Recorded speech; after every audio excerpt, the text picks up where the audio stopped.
టీమ్కి లీడ్ చేస్తున్నందుకు చాలా హ్యాపీగా ఉంది. అండ్ కాకినాడకి ఫ్రాంచైజ్ రావడం చాలా గర్వకారణం. ఎందుకంటే నాకు నచ్చిన వాళ్ళందరూ కాకినాడ నుంచే, నా ఇంపార్టెంట్ వ్యక్తులు నా లైఫ్లోనే, which is my grand parents and father, mother, అందరూ కాకినాడే.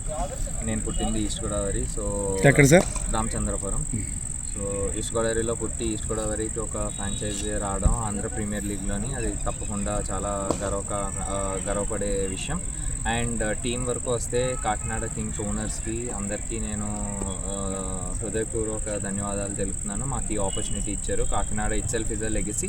ఈ లెగసీని కాపాడడానికి, ఈ లెగసీని ఇంకా ముందుకు తీసుకెళ్ళడానికి మాకు ఇది ఒక ఆపర్చునిటీ. అండ్ మేము అందరం మీరు చూసినట్టు కష్టపడుతున్నాం. And we'll make sure we'll definitely play the final on 23rd of August. August 23rd final ఉంటుందన్నమాట, ఏపీఎల్ సీజన్ 4ది.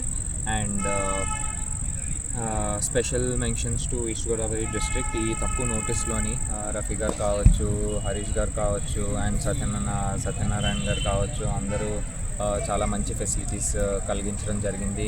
లైట్స్ పెట్టి అండ్ ప్రాపర్ గ్రౌండ్ అది తయారు చేయడం జరిగింది. సో మా టీం వచ్చి 11 మంది ఉన్నారు.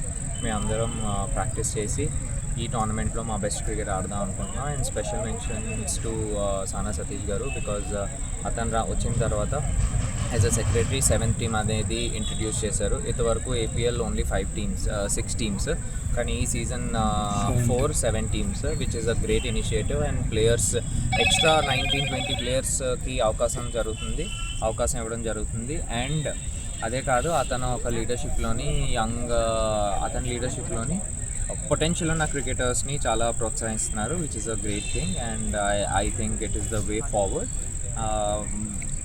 మీరు చూసినట్టయితే కాకినాడతో మీ అనుబంధం ఎప్పుడు వచ్చారు? అదే ఆడడం జరిగింది. ఏ ఇయర్లో సార్? ఏ ఇయర్లో లాస్ట్ వచ్చాను మ్యాచెస్ ఆడడానికి 2010లో. బట్ ఎవ్రీ ఇయర్ వస్తూ ఉంటాం, ఎందుకంటే ఇక్కడ ఫ్యామిలీ రిలేషన్స్ అందరు ఇక్కడే ఉన్నారు.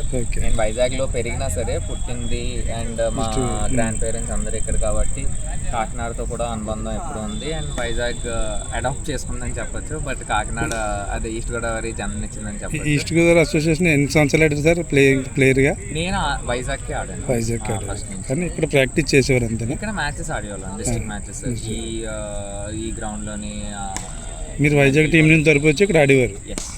2010 to Under 13. నా ఫస్ట్ డిస్ట్రిక్ట్ నేను వచ్చి కాకినాడకే ఆడా. Under 13 ఫస్ట్ డిస్ట్రిక్ట్స్ ఎప్పుడు 2004లో కాకినాడలోనే ఆడాను. తర్వాత 2010లో తర్వాత ఎవ్రీ 1-2 years అప్పుడు మ్యాచెస్ జరుగుతూ ఉండేవి. సో అండ్ విజన్ వచ్చి కాకినాడ కింగ్స్ ఇక్కడ ప్రాక్టీస్ చేయడం వల్ల ఎంతోమంది పొటెన్షియల్ క్రికెటర్స్ వచ్చి చూసి ఇన్స్పైర్ అయ్యి, సో మా టీంలో ఆడడం కానీ, లేకపోతే మాకంట ఇంకా పెద్ద టీముల్లోని ఇప్పుడు నేను ఐపీఎల్ ఇండియా ఆడాను, అలాగే ఇండియన్ క్రికెటర్స్ కానీ ఐపీఎల్ క్రికెటర్స్ కానీ ప్రొడ్యూస్ అయితే nothing like it. So the vision of Kakinada coming and playing over here is to set a platform for better Kakinada or future కాకినాడకి. అది మేము తప్పకుండా ప్రోత్సహిస్తాం. ఎవరైనా వచ్చి చూసి ఇన్స్పైర్ అవ్వాలంటే మా టీం ఇక్కడే ఉంది అండ్ మేము ఇక్కడే ఉన్నాం. మన టీంలో రంజీ ప్లేయర్స్ ఆల్మోస్ట్ అందరు రంజీ ఆడారు. ఇంటర్నేషనల్ ఏమన్నా ఆడిన? ఇంటర్నేషనల్ నాకు తెలిసి అప్పుడు అందరూ రంజీ ప్లేయర్స్ అయితే అందరూ రంజీ ప్లేయర్స్. ఏపీఎల్ ఆడుతున్న వాళ్ళు టీమ్ కాంబినేషన్ చాలా బాగా చేశారు. మీ గురించి అంటే ఎప్పుడు మీరు ఇండియా టీంకి ఆడారు? ఏ టెస్ట్లో వన్డేలు ఎన్ని ఆడారు? టీం కోసం అయితే థ్యాంక్ యూ.